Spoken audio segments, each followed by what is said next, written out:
नमस्कार, मैं रवीश कुमार। ट्रंप ने कहा है कि वे इस्लामाबाद जा सकते हैं। उनके बयानों का कोई ठिकाना नहीं, मगर कुछ दिनों से युद्ध को लेकर उनके बयानों में स्थिरता नजर आने लगी है। वे कई बार कह चुके हैं ईरान से जंग खत्म होने के करीब है। जिसने ईरान पर हमला किया एक तरफा, वही खत्म होने की बात ज्यादा करने लगा है। उनके बयानों से लगता है कि वे इस्लामाबाद जाने के लिए सूटकेस तैयार कर चुके हैं। बस उनका स्वागत इस तरह से हो जैसे विजेता वही हो। ईरान ट्रंप को यह सुख देगा नहीं।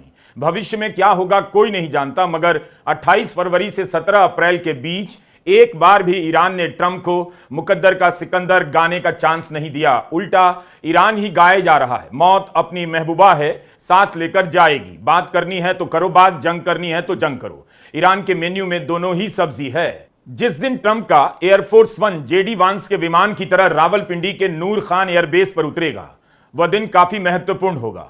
इस रावलपिंडी का संदर्भ भारत के दर्शकों के लिए खास है। नूर खान एयरबेस ऑपरेशन सिंदूर के समय पीआईबी ने लिखा था कि भारतीय वायुसेना ने पाकिस्तान में आतंकी ढांचे के खिलाफ सटीक हमला करने में अहम भूमिका निभाई।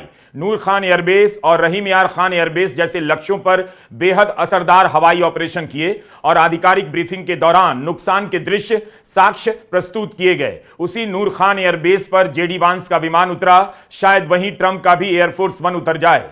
अगर ट्रंप इस्लामाबाद जाते हैं तो ऑपरेशन सिंदूर के बाद रक्षा मंत्री राजनाथ सिंह ने कहा था, भारतीय सेना की ताकत की गूंज रावलपिंडी तक पहुंच चुकी है। हमने केवल सीमा से सटे सैन्य ठिकानों पर ही नहीं कार्रवाई की, बल्कि भारत की सेनाओं की धमक उस रावलपिंडी तक सुनी गई, जहां पाकिस्तानी फौज का हेडक्वार्टर मौजूद है। हमने नूर खान एयरबेस का जिक्र इसलिए किया क्योंकि हम इस वीडियो में ऑपरेशन सिंदूर के बाद से जारी सीज फायर के दौरान भारत ने आतंकवाद और पाकिस्तान के अपने मुद्दे को कैसे हैंडल किया और ईरान 7 अप्रैल से लेकर 22 अप्रैल के बीच सीज फायर का इस्तेमाल किस तरह से कर रहा है, इस पर बात करेंगे। ईरान पर 1979 से प्रतिबंध है। 4 दशकों से अधिक समय तक प्रतिबंध झेलने वाला ईरान 1 महीने के भीतर अमेरिका की सबसे ताकतवर हस्तियों को 2-2 बार अपने पड़ोस में बात करने के लिए जमीन पर उतार दे, वह भी अपनी शर्तों पर, तो इस नजारे को सांसें रोककर और आहें भरकर देखने की जरूरत है। I would go to Pakistan, yeah. Pakistan has been great. They've been so good. Islamabad, I might go. Yeah. If the deal is signed in Islamabad, I might go. The field marshal has been great. The prime minister has been really great in Pakistan. So I might go. They want me. 7 अप्रैल को Iran की सभ्यता का अंत की धमकी देने वाले Trump Islamabad में ईरान से बात कर रहे होंगे। सोचकर ही हंसी छूट जानी चाहिए और गुदगुदी मच जानी चाहिए। खुद ही मिटाने की धमकी, खुद ही सीज फायर और खुद ही ऐलान कर रहे हैं इस्लामाबाद जाएंगे डील साइन करने। ईरान से कौन आएगा? वही टीम जो इस्लामाबाद जा चुकी है। तो अमेरिका के राष्ट्रपति ईरान के विदेश मंत्री और स्पीकर से बात करने इस्लामाबाद जाएंगे, या फिर तब ईरान की तरफ से राष्ट्रपति पेजेश्कियां इस्लामाबाद आएंगे? यह तो प्रोटोकॉल की बात हो गई। परमाणु कार्यक्रमों को लेकर ईरान ने पहले ही अमेरिका की कई बातें मानी थीं। ओमान के विदेश मंत्री ने कहा था, ईरान बहुत सारी रियायतें देने पर राजी हो गया, संवर्धित यूरेनियम की मात्रा में वृद्धि नहीं करने पर मान गया, तब भी ट्रंप खुश नहीं हुए। अब ईरान ने इस मसले पर ऐसा क्या आश्वासन दे दिया है कि ट्रंप सीधे इस्लामाबाद जाकर डील साइन करना चाहते हैं? तेहरान में पाकिस्तान के सेनाध्यक्ष जनरल मुनीर आईआरजीसी के मुख्यालय क्यों गए? आईआरजीसी के मुख्यालय में जाकर उसके कमांडर इन चीफ से बात करने का मतलब है मुनीर ईरान में सभी पक्षों को विश्वास में लेना चाहते हैं, या ईरान पाकिस्तान पर इतना भरोसा कर रहा है कि इस वक्त वह आईआरजीसी के मुख्यालय में पाकिस्तान के सेनाध्यक्ष का स्वागत कर रहा है। ईरान के बारे में कहा जाता है कि वहां सरकार से भी शक्तिशाली आईआरजीसी है। इसके अलावा जनरल मुनीर ने ईरान के राष्ट्रपति, स्पीकर, विदेश मंत्री से भी मुलाकात की। ईरान के प्रवक्ता ने कहा कि जब मुनीर उसकी सीमा में आ रहे थे तब केवल 2 लड़ाकू विमानों की मांग की गई जो उनके विमानों को सुरक्षा दे सके। हमने कई लड़ाकू विमान भेज दिए। दिखा दिया ट्रंप का दावा झूठा है कि ईरान की वायुसेना खत्म हो गई। मुनीर के तेहरान के बाद वॉशिंगटन जाने की बात कही जा रही थी, लेकिन ट्रंप ने कह दिया वही इस्लामाबाद जाने के लिए तैयार हैं। क्या मुनीर ने ईरान को परमाणु कार्यक्रमों से पीछे हटने के लिए तैयार कर लिया है? ट्रंप ने फिर से फालतू बयानबाजी की है इस मामले में, या उनका यह बयान मुनीर के फीडबैक पर आधारित है कि ईरान सारा यूरेनियम अमेरिका को सौंप देगा, उसके बाद वह कभी परमाणु हथियार नहीं बना पाएगा? हम ऑपरेशन सिंदूर के बाद भारत और पाकिस्तान के बीच सीज फायर और ईरान पर एक तरफा हमला करने के बाद ट्रंप का एक तरफा सीज फायर, दोनों की बात करेंगे। लेकिन एक संयोग ऑपरेशन सिंदूर का यहां जिक्र करना जरूरी हो जाता है। वॉशिंगटन में इसराइल और लेबनान के बीच 10 दिनों का सीज फायर हुआ। इससे पहले कि इसराइल अपने कैबिनेट में मंजूरी देता, ट्रंप ने सीज फायर की घोषणा कर दी। इसराइल नाराज हो गया है कि ट्रंप क्रेडिट लेने के चक्कर में जल्दी कर बैठे। उसकी सेना को सीज फायर की सूचना नेतन्याहू से नहीं मिली, ट्रंप से मिली। सेटबैक तो है। अल जजीरा ने लिखा है कि ट्रंप के ऐलान कर देने से इसराइल नाराज है।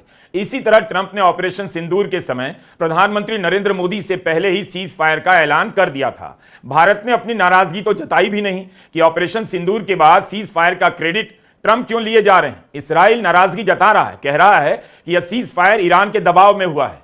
क्या आपको कुछ समय के लिए सही ट्रंप नेतन्याहू को किनारे करते दिख रहे हैं? इस सीज फायर में भी पाकिस्तान की भूमिका नजर आ रही है। ईरान ने लेबनान से सीज फायर के लिए पाकिस्तान का शुक्रिया अदा किया है। ईरान के स्पीकर कालिबाफ ने कहा है कि मैं पाकिस्तान के जनरल आसिम मुनीर का शुक्रिया अदा करता हूं, दो बातों के लिए, एक मध्यस्थता के लिए और दूसरा सीज फायर को मंजूरी देने के लिए। तो क्या मुनीर ईरान से कुछ ऐसा हासिल कर रहे हैं जिसे पाने के लिए ट्रंप इस्लामाबाद पहुंच ही जाएंगे? यह कैसे हुआ? लेबनान और इसराइल की जंग रुकवाने में पाकिस्तान की क्या कोई भी भूमिका हो सकती है? पाकिस्तान की गारंटी पर ईरान, लेबनान और इसराइल के बीच सीज फायर को स्वीकार कर रहा है, जबकि पाकिस्तान इसराइल का खुला विरोध करता है। प्रधानमंत्री मोदी नेतन्याहू को अपना फ्रेंड कहते हैं। इसराइल और लेबनान के बीच 10 दिनों के लिए सीज फायर हुआ है। ईरान की शर्त थी कि लेबनान पर हमला बंद होगा तभी बात आगे बढ़ेगी। तो क्या ईरान के साथ बातचीत को एक और मौका देने के लिए लेबनान के साथ युद्ध विराम किया गया है? अगर जनरल मुनीर लेबनान और इसराइल के बीच बातचीत में भूमिका निभा सकते हैं तो क्या यह माना जा सकता है कि ईरान में 3 दिनों तक रुककर उन्होंने परमाणु कार्यक्रमों को लेकर उसे राजी कर लिया होगा? So very important is that Iran does not have a nuclear weapon, and they've agreed to that. Iran's agreed to that, and they've agreed to it very powerfully. They've agreed to give us back the nuclear dust that's way underground because of the attack we made with the B-2 bombers. So we have a lot of agreement with Iran, and I think something's going to happen very positive. अमेरिकी media में खबरें छपी हैं कि America चाहता है कि Iran 20 साल तक के लिए यूरेनियम का संवर्धन रोक दे। इस्लामाबाद टॉक्स में उसकी यह बड़ी शर्त थी। ईरान ने कहा 5 साल से ज्यादा की बात नहीं मान सकता। ट्रंप ने इस तरह की रिपोर्ट का खंडन कर दिया और उन्होंने कहा कि ईरान को हमेशा हमेशा के लिए यूरेनियम के संवर्धन को रोकने की गारंटी देनी होगी। उससे कम पर अमेरिका तैयार नहीं होगा। We have a statement, very powerful statement, that they will not have beyond 20 years, that they will not have nuclear weapons. That's beyond. There's no 20-year limit. Trump के बयानों से लग रहा है कि मामला परमाणु कार्यक्रम को लेकर ही अटका है। अगर डील होगी तो इसी मैटर में प्रगति के बाद। ईरान से इस दावे पर कोई आधिकारिक बयान नहीं आया है, मगर अखबारों में खबरें छपी हैं कि ईरान ने कहा है अमेरिका झूठ बोल रहा है। इस बारे में कोई भी प्रगति नहीं हुई है। बातचीत जो आगे बढ़ रही है वो इसलिए बढ़ रही है कि ईरान की 10 शर्तों को कैसे लागू करना है, इसे लेकर आगे बढ़ रही है। एक खबर यह भी चल रही है कि 22 अप्रैल को सीज फायर की सीमा समाप्त हो रही है। उसे आगे बढ़ाने के लिए अंतरिम तौर पर कोई डील हो सकती है। तब तो ट्रंप का इस्लामाबाद जाना मुश्किल लगता है। हो सकता है ट्रंप इस्लामाबाद जाने की बात कर ईरान को संदेश दे रहे हैं कि हम तैयार हैं, आप कुछ मान भी लीजिए और हमें इस युद्ध से बाहर निकलने में थोड़ी मदद कर दीजिए। सीरिया से अमेरिकी सैनिकों की वापसी को लेकर कयास लगाए जा रहे हैं, मगर ट्रंप ने ईरान पर हमले से पहले ही कह दिया था सीरिया से अपनी सेना हटाएंगे। क्या ट्रंप इन सैनिकों का इस्तेमाल ईरान पर जमीन से चढ़ाई के लिए करेंगे? इस चढ़ाई की बात कई दिनों से हो रही है, मगर ट्रंप अभी तक हिम्मत नहीं कर पाए। उधर खबरें भरी पड़ी हैं कि अमेरिका फारस की खाड़ी में तैनाती बढ़ा रहा है। 10,000 सैनिक भेजे गए हैं। मिडिल ईस्ट के लिए हजारों की संख्या में सैनिक रवाना हो रहे हैं। कई सारे युद्धपोत भेजे गए हैं, तैनात कर दिए गए हैं। हो सकता है ट्रंप आगे की जंग की तैयारी में हो, लेकिन इन बातों से ईरान पर असर नहीं। वह जंग से घबराकर अमेरिका के आगे झुकता हुआ नजर नहीं आ रहा। हमने शुरुआत में ऑपरेशन सिंदूर का जिक्र किया। ऑपरेशन सिंदूर और ऑपरेशन एपिक फ्यूरी की तुलना नहीं की जा सकती।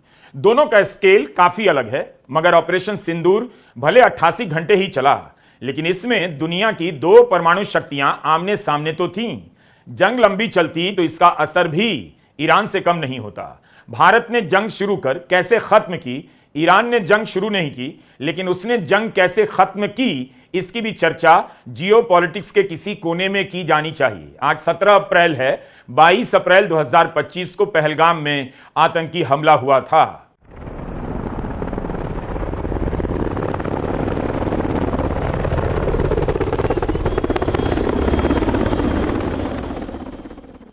पहलगाम में आतंकी हमले की खबर आते ही गृहमंत्री अमित शाह कश्मीर के लिए रवाना हो गए। 23 अप्रैल 2025 को उनका यह हेलीकॉप्टर पहलगाम के उस मैदान पर उतरा जहां आतंकवादियों ने 26 सैलानियों की हत्या कर दी थी। भारत की जनता में आतंकी हमले को लेकर बहुत गुस्सा भर गया। हिंदू बनाम मुस्लिम की सियासी दुकान एक झटके में सबने बंद कर दी। विपक्ष भी सरकार के साथ हो गया और जवाब मांगा जाने लगा। दो सवाल थे, पहलगाम में सुरक्षा की चूक कैसे हुई, कौन जिम्मेदार था, इसके लिए किस किस के खिलाफ एक्शन हुआ। लोग सरकार से सवाल करने लगे कि जम्मू कश्मीर में आतंकवाद खत्म होने का आप ही दावा कर रहे थे, तो इतनी बड़ी आतंकवादी घटना कैसे हो गई। दूसरा सवाल था, अगर आतंकी हमले में पाकिस्तान का हाथ है तब भारत क्या करेगा। भारत ने 7 मई को पाकिस्तान के खिलाफ ऑपरेशन सिंदूर लॉन्च कर दिया। एक साल के भीतर दुनिया के 2 सीज फायर की कहानियां अब आपस में टकराना चाहती हैं। भारत ने सीज फायर से क्या हासिल किया, क्यों किया, ईरान सीज फायर से क्या हासिल कर रहा है, इसलिए हम दोनों सीज फायर की बात अब करने जा रहे हैं। आपने ईरान का AI वीडियो देखा होगा। ईरान ने अपने कई दूतावासों के जरिए एक से एक वीडियो, कार्टून और कमेंट पोस्ट किए। उसने इनके जरिए अमेरिका के दादा होने का गुरूर पंचर कर दिया। सोशल मीडिया का प्लेटफॉर्म पैदा हुआ अमेरिका में, कंट्रोल उसी का, लेकिन ईरान ने उसी के प्लेटफॉर्म पर अमेरिका को निहत्था कर दिया। प्रोपेगेंडा जंग का हिस्सा होता है और इस जंग में ईरान ने अमेरिका की हालत खराब कर दी। सब मानते हैं ईरान ने केवल AI वीडियो जारी नहीं किए बल्कि असली वीडियो भी जारी किए गए। अपनी ऐतिहासिक इमारतों का, अपने शहरों का दुनिया को बताना शुरू कर दिया कि ईरान है क्या। भारत के भी दूतावास दुनिया भर में हैं। अगर आप ईरान के दूतावासों के परफॉर्मेंस की तुलना ऑपरेशन सिंदूर के समय भारतीय दूतावासों के परफॉर्मेंस से करेंगे तो काफी कुछ जानने को मिलेगा। भारत को सभी दलों की टीम 33 देशों में भेजनी पड़ी। ईरान ने ऐसा कुछ भी नहीं किया क्योंकि उसकी टीम पहले से हर देश में तैनात थी। ऑपरेशन सिंदूर के समय भारत के दूतावासों और ईरान युद्ध के समय ईरान के दूतावासों का ईमानदारी से मूल्यांकन करेंगे तो देख पाएंगे भारत ने क्या किया और भारत क्या कर सकता था। ईरान में मीडिया की आजादी पर संदेह है। भारत में मीडिया आजाद है, इस पर तो आप यकीन ही नहीं करेंगे। इस बात को यहां छोड़ देते हैं। ईरान की मीडिया का इस जंग में खास रोल नहीं दिखा, मगर उसने ऐसा कुछ नहीं किया जिससे ईरान का खेल बिगड़ जाए या ईरान की नाक कट जाए। आप भूले तो नहीं कि ऑपरेशन सिंदूर के समय भारत का गोदी मीडिया कितना थर्ड क्लास काम कर रहा था। ऐसे ऐसे बेकार के दावे किए कि दुनिया भर के लोग हंसने लगे। IT सेक्टर का चैंपियन भारत सोशल मीडिया के खेल में पिछड़ता लगा। उसकी वजह यही है कि इनकी सारी ट्रेनिंग एंटी मुस्लिम पॉलिटिक्स की हो गई है। सरकार के विरोधियों को कुचलते कुचलते इनकी कल्पनाओं में दुश्मन का मतलब कुछ पत्रकार, कुछ नेता ही रह गए हैं। अपने लोगों से जब आप दुश्मन मानकर लड़ते हैं तब कल्पनाएं आपका साथ छोड़ देती हैं। आपके वीडियो में कोई क्रिएटिविटी हो ही नहीं सकती। ईरान इस जंग के दौरान और सीज फायर के दौरान लगातार अपना क्रिएटिव प्रोपेगेंडा करता रहा, अमेरिका को ललकारता भी रहा, बातें भी करता रहा और अपना इतिहास और अपनी ताकत भी बताता रहा। भारत में सीज फायर हुआ नहीं कि 10 दिन के भीतर सब भूल गए। ईरान सीज फायर में भी लगा हुआ है, सीज फायर में भी अपनी बात पहुंचा रहा है। 10 मई 2025 को सीज फायर हुआ। भारत के कई मंत्री कई बार कह चुके हैं सीज फायर आज भी जारी है। तो इस दौरान आतंकवाद और पाकिस्तान को लेकर भारत ने क्या बयान दिया है? जब सीज फायर जारी है तब भारत अपने मुद्दों को लेकर, उस समय के मुद्दों को लेकर, आतंकवाद और पाकिस्तान को लेकर क्या कर रहा है, क्या कुछ बोल रहा है?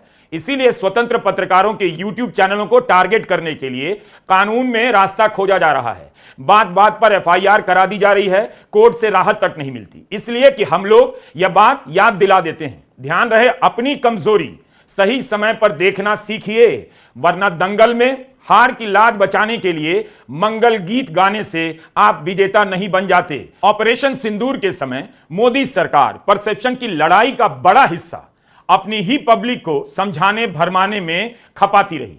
ऐसा लग रहा था उसे जंग इसलिए जीतना है ताकि चुनावी राज्यों में माहौल बन सके। 10 मई 2025 की शाम ऑपरेशन सिंदूर खत्म होते ही प्रधानमंत्री नरेंद्र मोदी रैली और रोड शो करने निकल गए।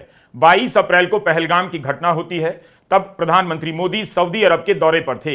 हमले के कारण दौरा बीच में छोड़कर भारत आते हैं और सीधे जाते हैं कहां? बिहार के मधुबनी में। 24 अप्रैल को मधुबनी की रैली में पाकिस्तान को मिट्टी में मिला देने का भाषण देते हैं।